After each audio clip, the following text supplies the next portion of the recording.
Hey everyone, it's Lisa here, and today I'm going to talk about derealization and depersonalization because, well, it's an important subject for me and very, very relevant, and I think an often overlooked part of mental disorders or problems. There's a lot to be found on depression, a bit less but still quite a lot on anxiety. But if you want to find some good information about depersonalization, derealization, especially on coping with it and recovering of it basically, you're going to have to dig pretty deep, and you come through a lot of people talking about how it's completely taken over their lives and how they believe they will never cure of it, which isn't very motivating in my experience. I do want to apologize in advance. I still, have the flu, I guess, and I might sound a bit nasal, but we'll see. I came across a forum post today that I've probably read before, but I really want to take it seriously because most of the day I just spend completely in my own world, just surfing online, sitting in my chair, haven't showered in a day, basically, just completely out of it, and I decided that I'm going to have to change something because reality, my view of reality, my perspective on reality is completely screwed up. It's not because I am going crazy in any way, but it is a natural thing that happens in my brain and in a lot of other people's brains when things like anxiety get too much to cope with, and when you have so much stress, just awful factors in your life, your brain just starts to protect you by tuning out in a way. If you're not familiar with any of these things, derealization or depersonalization, they are a state of mind in which the perception of reality is altered, or the perception of oneself is altered. For people who suffer from this, they often explain it as life feeling like a dream, not real. Familiar places seem strange, familiar people seem strange, or even can even feel like people aren't real in general. You can't accept that they have a mind, a psyche, a soul, and that makes it very, very scary and very hard to connect to the world around you. Extremely so. And specifically when you suffer from depersonalization, your body can seem unfamiliar. When you use your hands or look at your hands, they seem foreign, kind of like you have phantom limbs that you can see. You can feel yourself if you touch your hand, but it only goes skin deep. It's a very, very scary state of mind, and while a lot of people have experienced it in some way or another, mostly for a short period of time, if you suffer from it chronically, it really messes with you. And you start believing in certain things, like the world around me is not real, people are not real, this entire life I'm just dreaming it up, nothing is real. Everything is strange and I can't connect to anything or anyone. And this suffering will go on forever. But deep down I know that it is real and that the way that I'm feeling, the only cause or reason behind it is because I've let myself be so anxious and so scared for so long, to the point where my brain just wasn't having it anymore. It shut down my senses, made things appear blurry, sounds harsh or too soft. It made all my senses like they're cut down to have capability. I can taste something but I can't truly experience it. And I can smell something but it doesn't completely register. And it's so scary. But this post that I found on the DP self-help forum, and I will link this in the subscription in the description bar box, whatever. I know I say that sometimes and then I forget, but with this it's really important, so I will put it in so you can read it. And I'm going to go over the things that are said in this thread because some people like having it, read to them, and I know how hard it can be to focus on reading when you're right in the thick of DP and DR. Especially if you're reading on a screen, letters can just seem kind of jumbled and it's really hard to focus, so I will do the hard work for you today.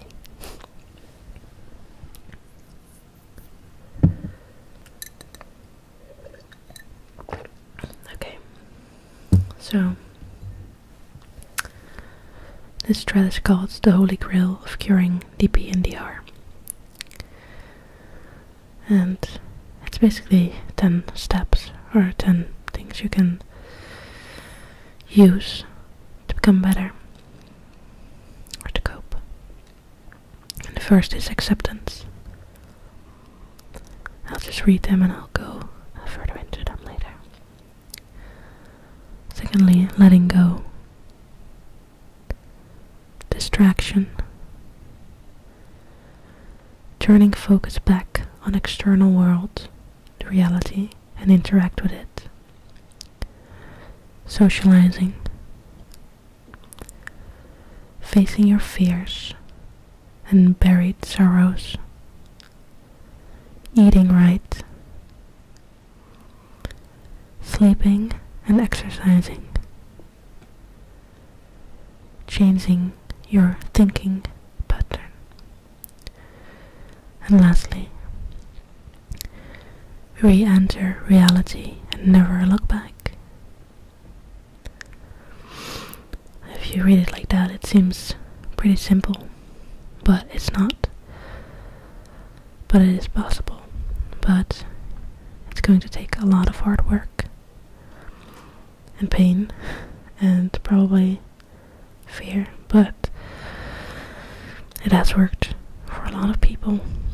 But the reason that if you look for these things online, the only thing you're going to find is people that have just started having these problems, or people who've had them for a while and just don't know a way out anymore. And for the most part, people that have recovered, they won't go back and relive all these things and write about how well they're doing, because they've moved on to life. So please don't get discouraged by the fact that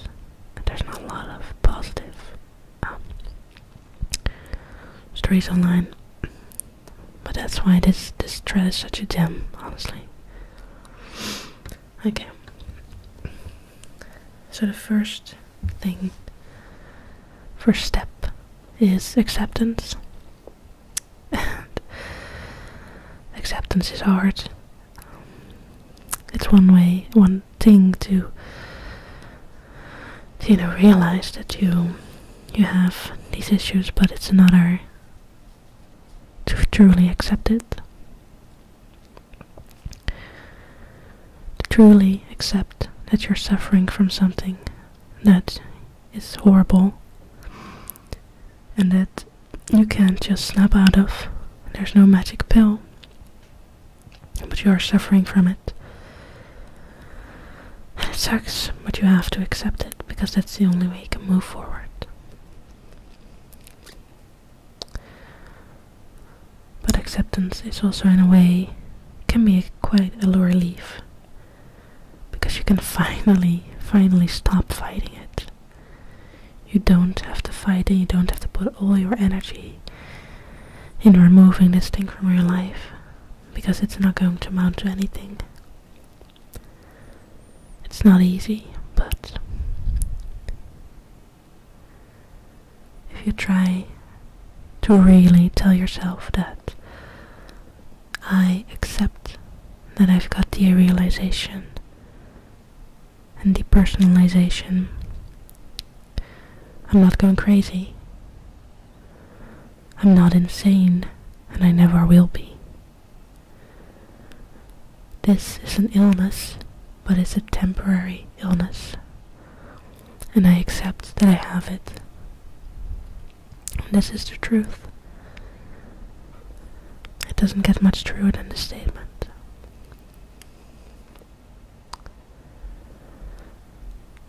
Purely accept that you have derealization or depersonalization.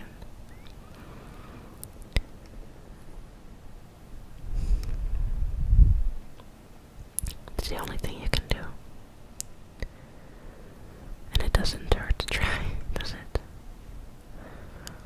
Because if you're here and you're suffering from this, I mean, what else can you do? You want to jump back into that worry cycle and fight it every day? Just completely lose your life to it? No, you want to do something that's going to eventually allow you to retake your life.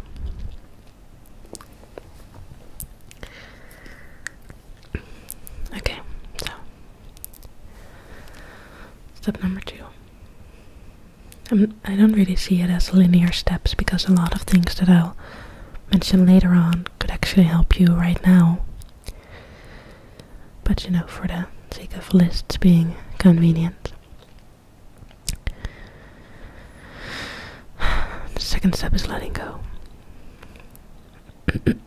This means that you let go of all these thoughts, all these questions, trying to analyze it, to worry about it daily, even every hour, every minute. Just ask yourself, well, don't ask yourself anymore, like, why do I have this? Why me? What if there is some magic cure? What if I do this and then it will be gone overnight? What if I take this drug and I will be cured? Just let that go, because it's not going to serve you any good. If you notice these thoughts, just let them go. Just let them drift. Just observe them and just let them go. They're not helping you. Don't try to analyze it every minute of the day. Don't Google everything about it. Don't go to all these forums and just spend hours and hours a day on it. Because the only thing that it's going to do is bring you more into this state of unreality. It's going to give you anxiety probably too, because most of these stories aren't positive at all. Just let it go. Just let all these fears go.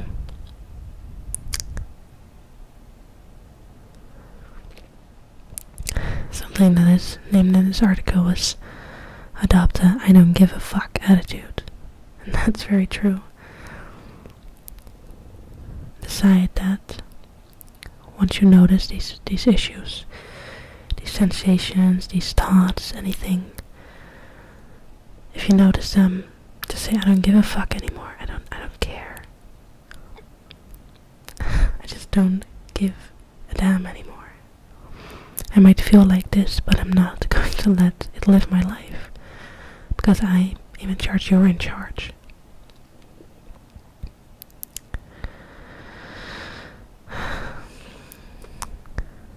And I know it's hard, but once you let go, just truly let go, it'll become so infinitely better for you. I can promise you that. Because this is not the first time that I've experienced these sensations. Although I have to say that this is the worst so far, but I've had it a bit milder, and I actually decided that, well, screw it, I'm just going to move on, and, I'm not gonna pay attention, and it got so much better. And I had one of the best periods of my life, since I've had these issues, of course, but I know that it works, and that's why I'm going to do it again, and again, and again, until it's finally gotten true to me that I just have to let it go and trust that the universe will take care of me, whatever that might mean for you, or for me. Because truly, if all you do is pay so much attention to it, it's obvious that you're going to feel it, because you're feeding it constantly. Okay, so the third step is distraction. Distraction is absolute key. I know for a fact that when I'm busy on something, that I truly focus my attention to something other than my problems, I don't feel them at all. Until, of course, my mind has free reign again, and I can just go back to this cycle of worry and worry and worry, and drag myself deeper and deeper and deeper into fear. Do something engaging to yourself. You're so connected, disconnected to your surroundings, and that's what you have to do. You have to reconnect with this.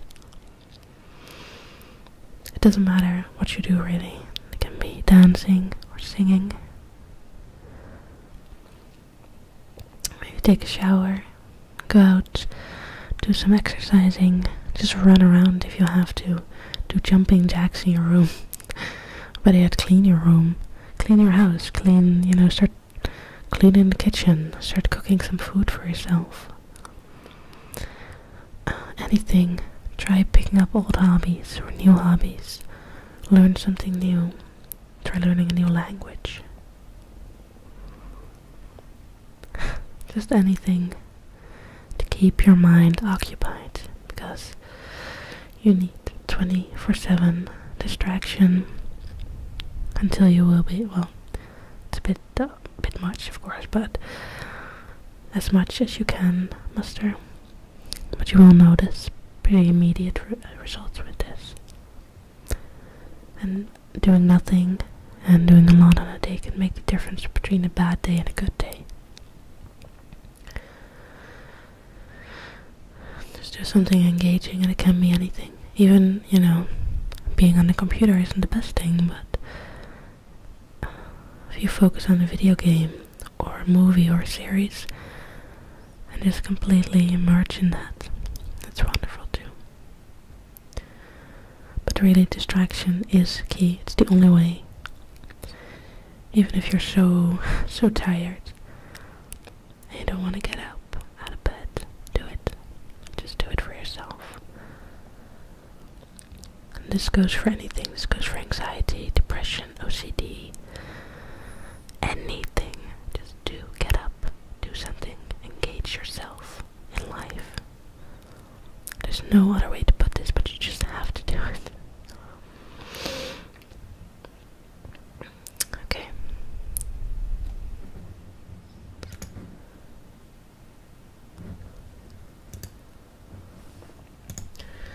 Okay, so next step. Turning focus back on the external world, reality, and interact with it. So, you've distracted yourself, right? You've been doing things that occupy your mind, that take your mind off it. You've engaged yourself in life. But now, you have to face reality. You have to face the world around you. Because sitting at home all day, while tempting, I know, trust me, isn't going to help you. It's not going to make you feel real. It's not going to make the world feel real if you've literally distanced yourself from it. You've literally shut it out. You went into this cocoon and, you won't experience life that way. So that means going outside. This means facing that fear. It means trusting in yourself that you will not die. You will not go insane. Nothing bad is going to happen to you. Or at least nothing worse than what you're doing to yourself by keeping yourself locked up in your mind.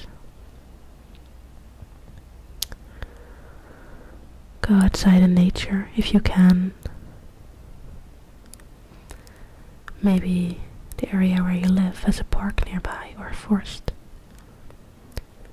Maybe you live by the sea. Anything, really. It doesn't matter as long as you're out of the familiar. If you're feeling particularly brave, you can go out into the city. Or you can do that anyway if there's no nature nearby. Take a walk in nature, just experience everything. If there's a bit of wind out, you can see the trees moving, you can hear birds, maybe even the water of a little stream.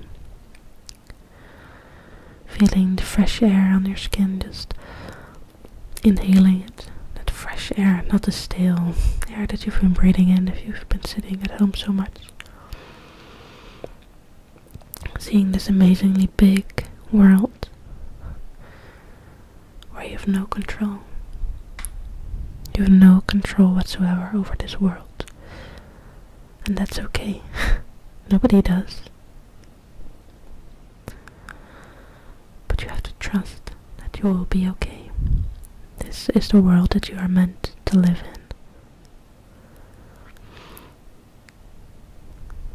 Just feel part of this nature, of this world.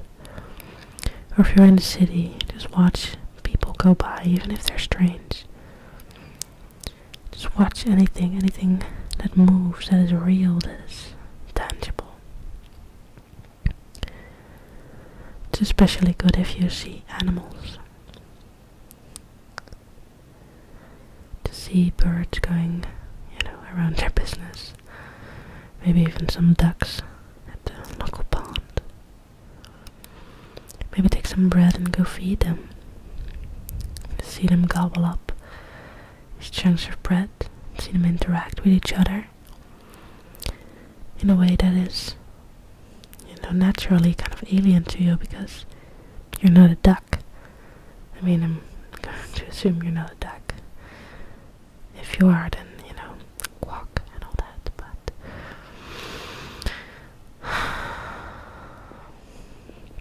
it's gonna be scary. interact with it. Pick up a stick from the ground or some leaves. Just feel them in your fingers. Feel the roughness of wood or the softness of grass when you stroke your hands over it.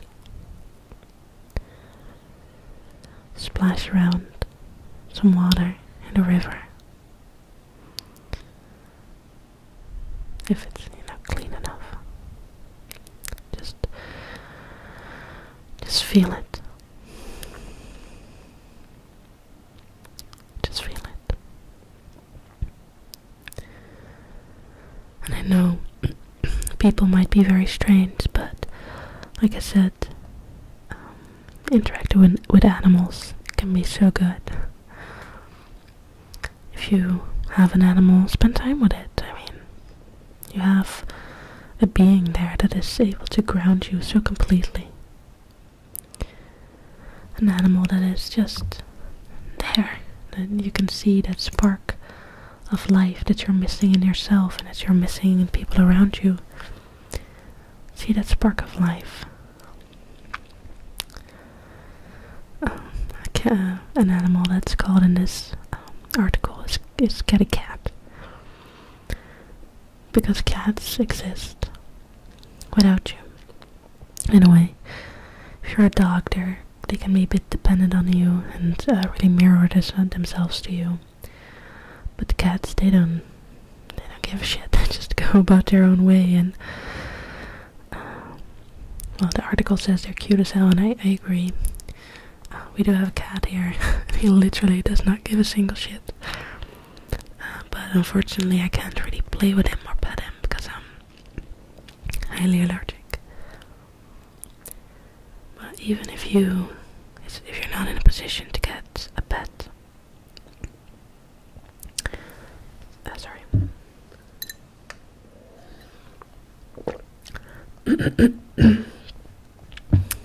Yeah, even if you're not in a position to get a pet, maybe you can go visit a local pet store and see if they just observe the animals there. Or maybe, which would be ideal, go visit a petting zoo. Just, observe them. You can touch them. You can cuddle with them. Maybe if you're feeling really bold, this is a bit advanced, but maybe you can think about volunteering at such a place. Just, maybe once a week, once every 2 weeks, just help around with feeding the animals and cleaning their housing. Yeah, something like that. Just see new places. Expand your world, literally, by going out and just experiencing all these areas and things. Okay. I do tend to go off on a bit of a tangent, I'm sorry. So, next step, which sucks. I know, it's the most horrible of them all. Well, not really, but it can be really scary, and that is socializing. Oh god, socializing is so hard when you're feeling like this. Because you feel like these people are not real, that they don't understand you, that they're not really there. You can't connect with them. It's so scary. You just look at their faces sometimes and it just seems alien and weird. But the only way that you're going to trust again that people are real, people are there, people are not scary, well, some are, I guess, but you know what I mean, is to interact with people a lot. And if you talk with people, and if they ask, how are you doing? Just say like, oh, just stressed or depressed, anything. Just don't bring up the DR and DP so much, because then you're focusing on it again, which is what we discussed. We're not going to do that anymore. Just talk to people, just relate to them again. Start relating to them again. being antisocial. You have this, it's just the worst thing you can do.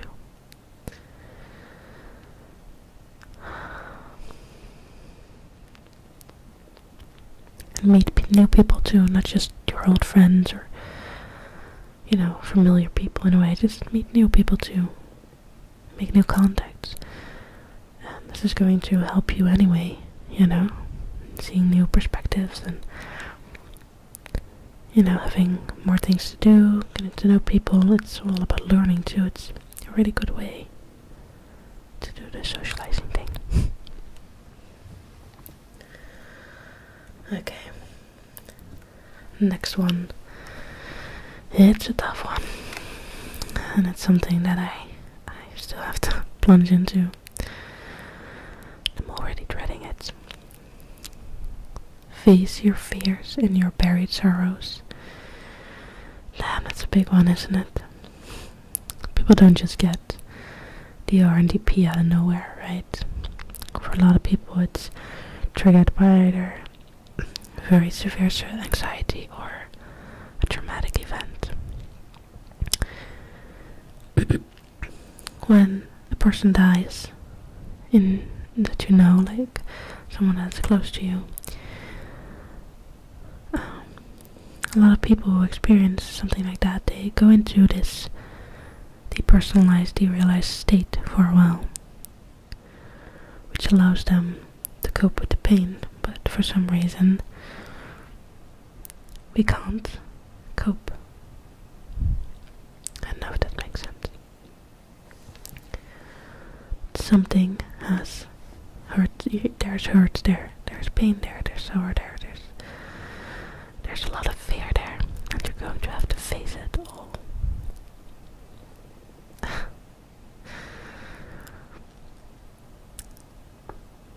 If DP and DR is this black, dark, dank tunnel that you've been placed in, it's kind of like you're at the start of a tunnel,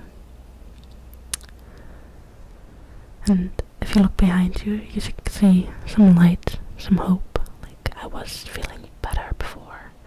I know I can, but it's barred, and you can't get through there ever. You cannot get back to how it was. Not exactly, at least. The only way to get further is to make your way through this entire tunnel, to face everything that you will find there, no matter how much it hurts, no matter how scary it is, because this tunnel is going to lead you back up into the light, and you'll be different when you come out of it, for sure, but you can have this peace of mind and happiness that you want.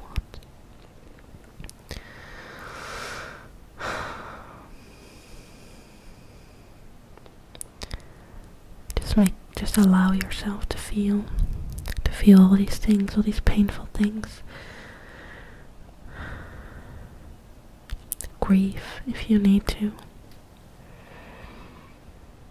Cry if you need to really feel it. If you have to, go back to all these painful memories and just live through them, deal with them. It's the only way.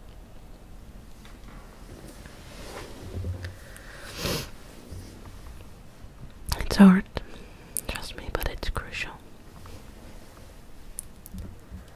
I really hope I'm making sense. I think the article explains it a bit better, but I'm just trying to explain my views and everything. Sorry if you hear my voice squeaking. I'm obviously still not feeling 100% physically, but next one. Eating right. So important. People say you are what you eat, right? Well, in a way that's true, because everything that you're putting in your body are the building blocks for your entire being. Your mind and your body are so connected. I mean, Doesn't everyone remember as a child that they would tell themselves, oh, I'm so sick, I don't want to go to school, I'm really sick, Bob, I'm really sick. And then you would actually start feeling kind of sick and weepy. I know I did at least, so. There's a lot of study into it, and if you want to know the full deets, check out the article. But in general, just eating well is so important. Don't put all that junk inside you. Just don't do it. I'm not saying like, oh, you can't eat this or you can't eat that, of course not, but get a diet that's not just to lose or gain weight. I mean, if you want to, that can be a nice bonus, because it can be something you can feel good about, like an extra little goal, but just eat healthy. And there's also some supplements that you can take, among which are fish oil, just general vitamins, vitamin B, zinc, flaxseed. There's quite a bunch, but do your research beforehand and make sure that if you're not sure about something, to check with your doctor, of course, before taking any sort of supplement. But I think a multivitamin would be beneficial for most people and wouldn't be damaging. So, and things that you have got to stop taking right now is too much sugar, smoking. I should really stop. And coffee and anything that contains a lot of caffeine. And I don't want to hear your excuses. I mean, you don't have to follow it, but it is true. It's so bad for you to take caffeine because it just brings you on edge. The same with smoking and the same with copious amounts of sugar. It's really, really bad for you. But there's plenty of resources that talk about this, but it's just like in general, it's bad, guy. Especially when you're dealing with these things. It just isn't helping, basically, and it can really make you feel worse. Okay, so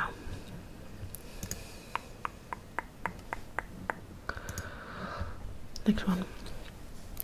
Sleeping and exercising. It's a pretty obvious one, right? When you exercise, you're going to burn off excess adrenaline, which is going to make you feel more calm overall. And you're also going to be extremely busy with your body, just being back, forced into your physical body and not just your mind. And you'll feel your muscles aching, which is a really good feeling, if you don't overdo it, of course. And exercise can be a lot of things. You can go out for a run, or just a brisk walk outside, or start exercising like doing strength training. If you really do that, you're probably going to either gain some muscle weight or lose some weight and fat, which is probably going to make you feel pretty good about yourself. So that's a plus too. Plus, exercise also releases certain chemicals in the brain that makes you happy.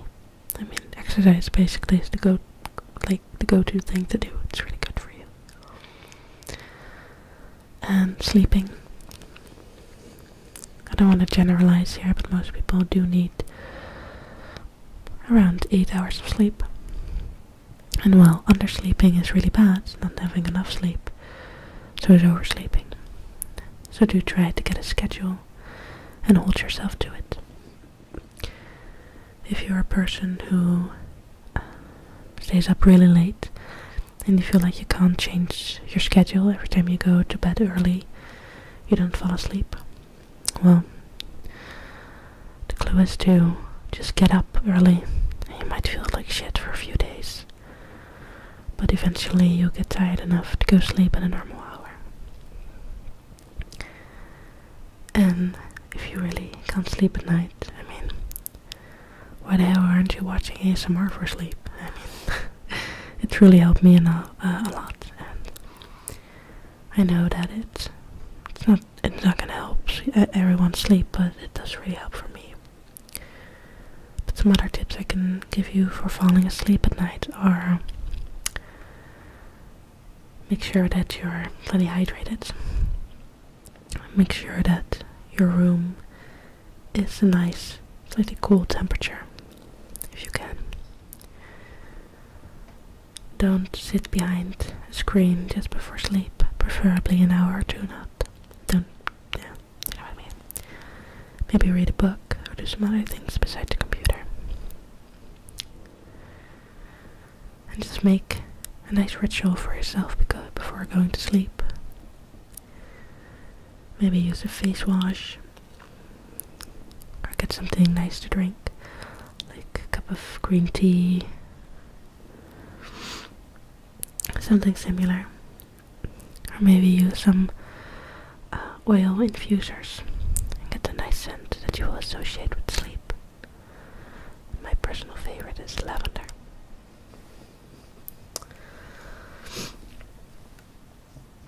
Okay. Changing your thinking pattern.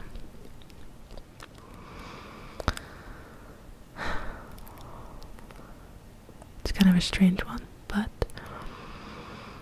it all comes down to kind of what I said later, which is kind of the letting go one, which is whenever you feel these thoughts coming up, just let them drift by. Don't focus on them. Witness these thoughts, but don't fight them. Don't be like, oh, I can't think that, that's bad. This will make me feel bad now. Focus on letting it just go. Letting these thoughts be there and not paying them any mind. Because all these thoughts are going to do is feed you false information. They're going to make you anxious. They're going to make you feel bad. If you want to know more about this subject, I'd advise you to check out mindfulness, which has some good exercises to really change those thinking patterns and make you be less hung up on negative affirmations you feed yourself. It's also kind of reminiscent of cognitive behavioral therapy, which is also a really, really important thing. But thoughts are so important for how you feel. You can really start thinking yourself in almost any disorder, which is what I've touched upon a few times. Just anytime you notice that it just gets really bad, just focus on something else. It doesn't matter what, but just something that engages your mind. Okay. Last step. Re-entering reality and never looking back. After a while, hopefully, when you follow these steps, you're more engaged with life, more socially, outside of the house, busy with other things, forming your hobbies. But a big mistake you can make is to fall back on these worries about DP and DR. Don't look back. Once the fog has lifted and you start thinking about it again, it's like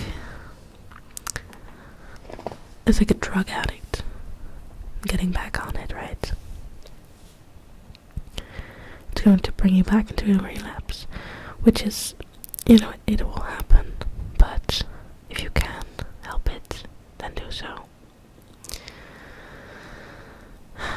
Just re-enter reality and focus on that.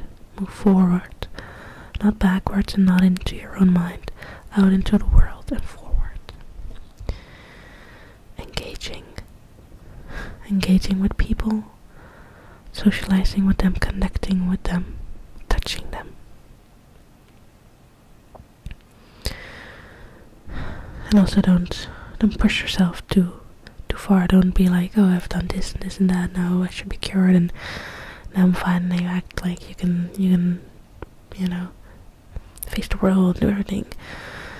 That's also a good way to fall back down. Give yourself time. Not enough time, or well, not too much time, but just enough time. Take it slow, but make sure there's progress every day.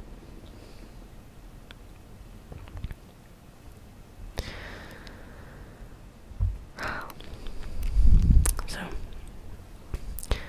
that is basically the 10 steps of curing DPNDR.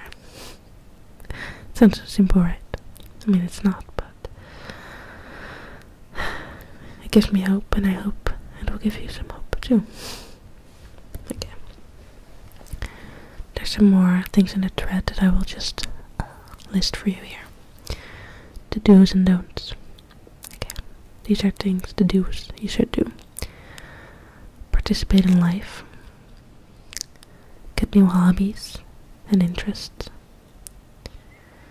Make new friends. Have sex. It might sound a bit strange, but I mean, it's one of the most human things to do, and the most intense way to connect with other people in the world again, so yay for sex. Yeah. Fall in love. I can attest to that. It's hard to do, but if you can open yourself up for that, it can be really beneficial. Make music. Listen to music. Make art. Express yourself. Find someone who will listen to you, and just talk with them. Not just whining about the problems that you have. And I know it may sound condescending, but it is true. Don't let yourself fall back into that. Just talk about your passions, your dreams. Make other people see the light in your eyes. Distract yourself. Socialization. Stay occupied. And party. Not with a lot of drugs, but being at a social event could be pretty beneficial. Okay. And the don'ts are: isolate yourself. Keep dwelling on a DP and DR. Think deep thoughts. Don't study shit that scares you. It's so true. Just don't read up on scary stories. If that freaks you out, it will not do you any good. Don't spend more than 1 hour on the computer a day. Okay, this is something that I won't be able to do, but to cut back on the computer is a really good one, because it really, you just put yourself into this fantasy world where you don't really feel, which is not good. So try to find a balance there. Don't let this disorder take over your life. You're in charge. Take that charge. Don't do drugs. Don't. If you suffer from these things, I'm sorry. But in my experience, any type of drugs is going to screw with your mind completely. Just don't do it. Then never ever do it again. Not weed, not alcohol, not cocaine, not speed, not ecstasy, nothing. You will relapse, I can assure you that. I'm sorry. Okay, so 2 last things are that there's 2 exercises that can really help you. The first is a body scan meditation, which I will not explain here, because if you Google for that on YouTube, there's a lot of guided ones that you can start out with. And I will most likely make one myself for you guys as well. But for now, there's plenty that you can look at, and it will put you back in your own body, which can be really good. And the second is increasing and training your senses, which is in the core a Buddhist And the whole technique is put together in the thread pretty well, but in short, it is that every week you take one of your senses and you train it. So first you could go with your ears and really take half an hour per day for that entire week to focus on the sounds. Go outside, just close your eyes and just hear all the sounds around you. Don't put any meaning behind them. Just listen and just let it be. For the next week, it could be your eyes, which is the most horrible thing with DR and DP because it's so screwed up a lot of the times. And smelling and tasting and touching and feeling, and there's so many things you can do. Things that can help you is look in the mirror. Really look at yourself objectively. Stand next to another person and both look in the mirror and see how similar you are to them. Or going through old memories, photo books, trying to feel those memories. Feel how you felt in that moment. Okay. This is a long video. I literally talked for almost an hour. That's crazy. Okay. Just try to let all of that sink in a bit, okay? If you have any questions, you can ask me or you can refer to the thread that I've linked in the description.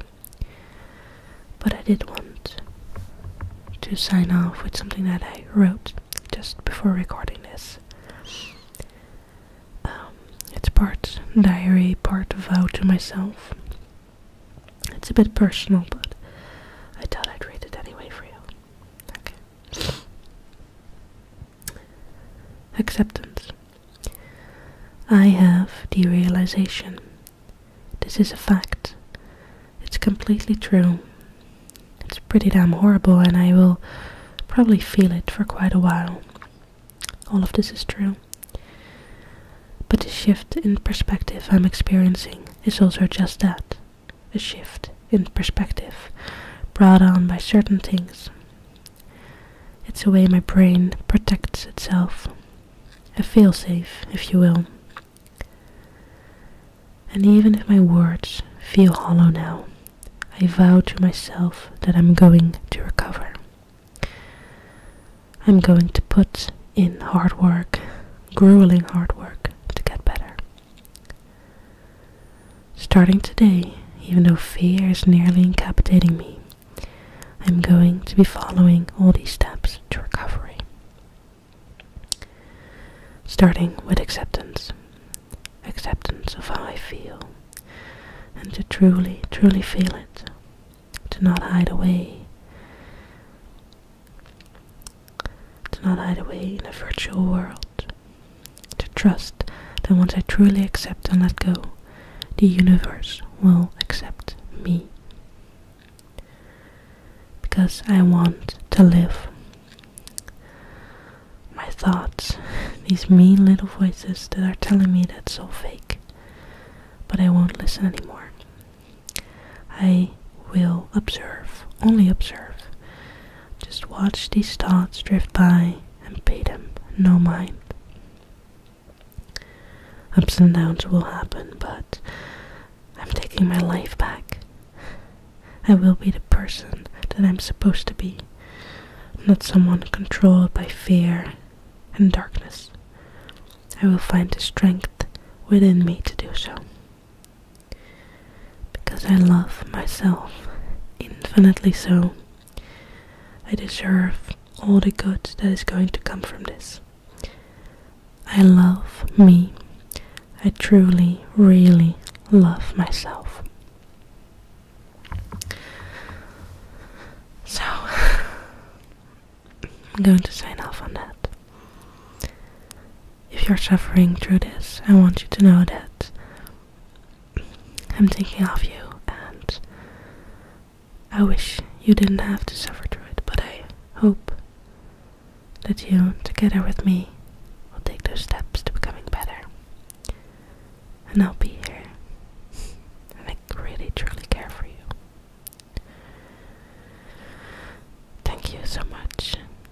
listening, and